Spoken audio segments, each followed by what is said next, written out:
Tyrone Brooks didn't expect to be pulled over that night for no reason, but the officer's humiliation only fueled his resolve. Captain Adam Richards arrived just in time, changing everything. Tyrone's next move shocked everyone, even the seasoned. But let's go back to the start. It was late evening, and the sky was covered with thick gray clouds. Tyrone Brooks was driving home on a deserted road, dimly lit by streetlights. Soft jazz played, adding a sense of calm. He was tired, but satisfied with a productive day. Suddenly, a siren's wail broke the silence. Red and blue lights flashed as a police car stopped behind him. Tyrone felt a wave of anxiety, though he'd followed all laws. He pulled over, stopping as required. The patrol car braked sharply, and two officers approached. Peterson, a tall officer with a stern face, demanded his license, while McGraw stood behind, hand near his gun. Tyrone handed over his papers calmly, sensing Peterson's contempt. "Where have you been? Why so late?" Peterson's tone was sarcastic, as if Tyrone was already guilty. Tyrone explained he was returning from work, but the officer's distrust grew.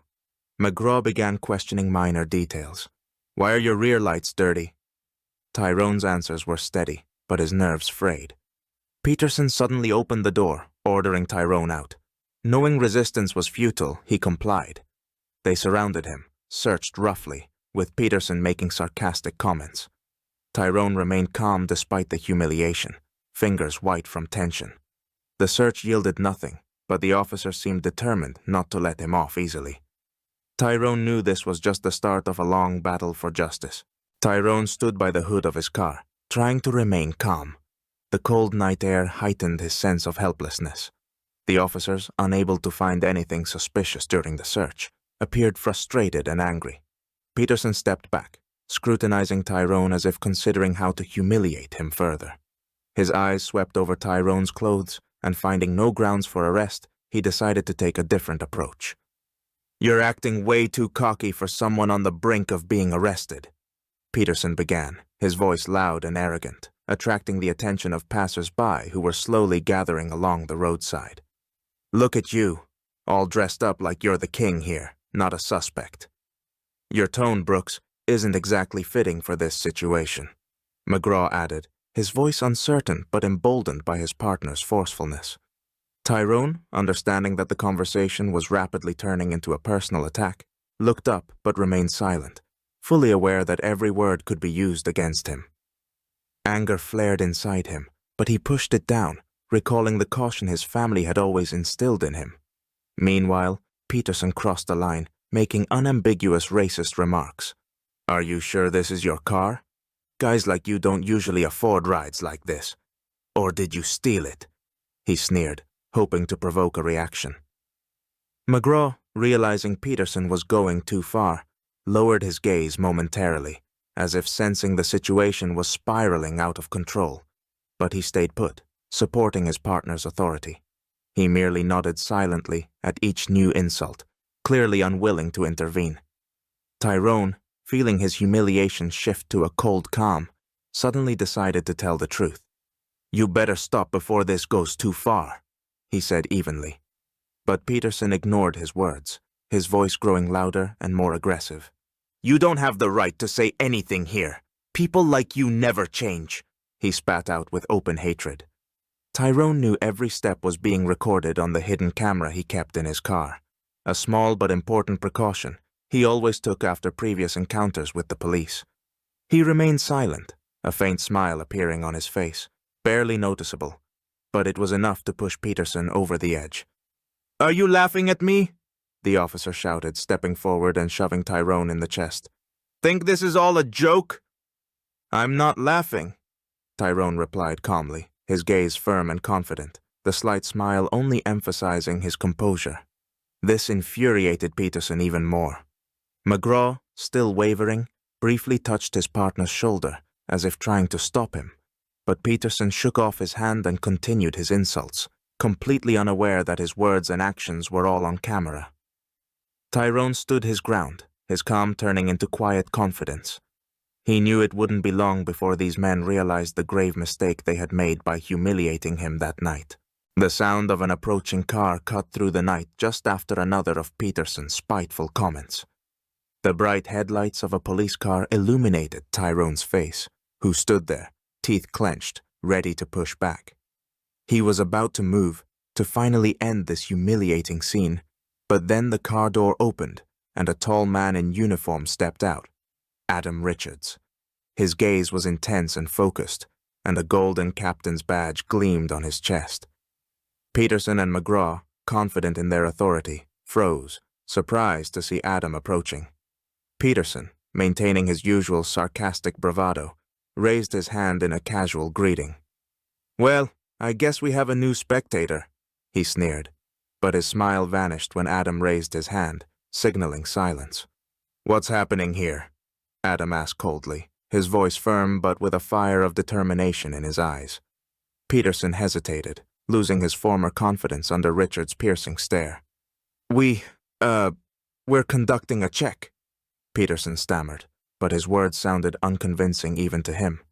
Adam glanced at Tyrone, who stood calmly despite the tense atmosphere. Tyrone knew he could handle the situation himself, but Adam's unexpected support was a welcome backup he wouldn't reject. Besides, this moment could be the beginning of major changes. "A check?" Adam repeated, his voice growing harder. "On what grounds?" Peterson faltered, realizing that the usual excuses wouldn't work. The tension reached a breaking point, like a tightrope ready to snap. Adam took a step forward, his gaze intense enough to pierce through armor. "I'm Captain Adam Richards," he said firmly, "and soon I'll be handing my position to this man, Tyrone Brooks."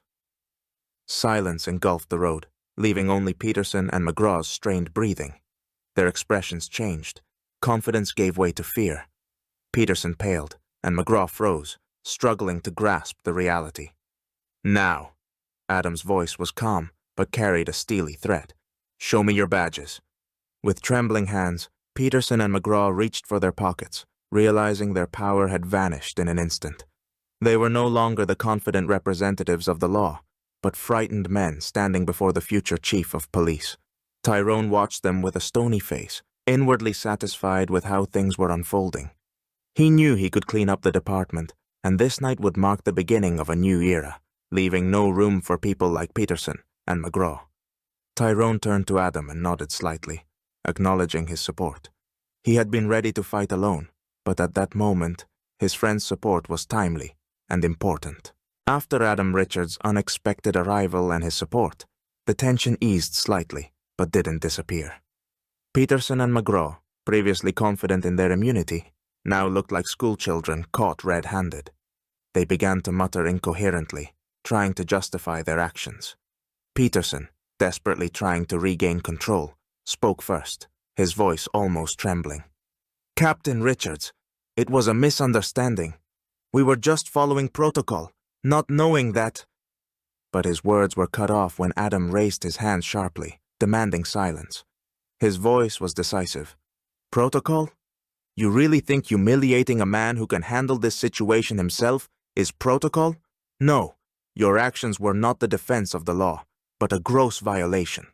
Realizing that excuses would no longer help, Peterson and McGraw fell silent, their heads lowered. Their shoulders sagged under the weight of inevitable consequences. Adam turned to the other officers who had gathered around, his voice firm. "Retrieve the video footage from the dashcam," he ordered, "and document everything that happened here. I want every detail recorded." One of the younger officers with a camera silently nodded and headed to Peterson's patrol car to carry out the order. Realizing that the situation had turned into an official investigation, Peterson and McGraw looked increasingly defeated. They knew their careers were as good as over. Adam, feeling Tyrone's support, turned back to Peterson and McGraw. "There's no place for people like you in our department. Your actions undermine trust in the law and the community. Hand over your badges. You're fired."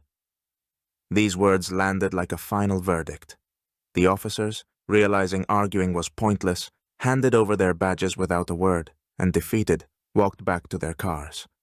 Tyrone stood by Adam, watching their retreat. He knew this was only the beginning. Now it was time to act.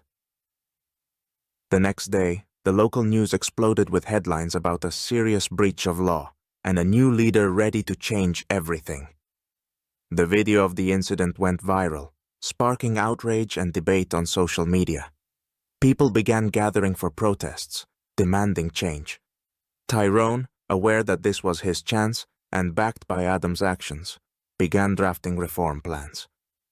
A few days after the incident, he held a press conference where he outlined his proposals for police reform. His suggestions included mandatory bias training for officers, stricter penalties for abuses of power, and the creation of an open oversight system for police activity. Tyrone, now a police captain, was not just standing at the podium. He was actively involved in implementing every stage of the reforms. His determination and confidence attracted attention, and his actions earned the respect of both colleagues and the public. Under his leadership, the department began to change. New protocols for interacting with citizens were developed. Regular stress management and bias reduction training sessions were held. Tyrone proved that the police could serve the community, not control it. Tyrone Brooks' story became a symbol of a new era. He became a hero not only for his city, but for many across the state, showing that change is possible if led by someone who believes in justice and is willing to fight for it. Under his leadership, the department became a model for other regions, proving that justice is not an empty word, but a real goal achievable with courage and determination to overcome any obstacle.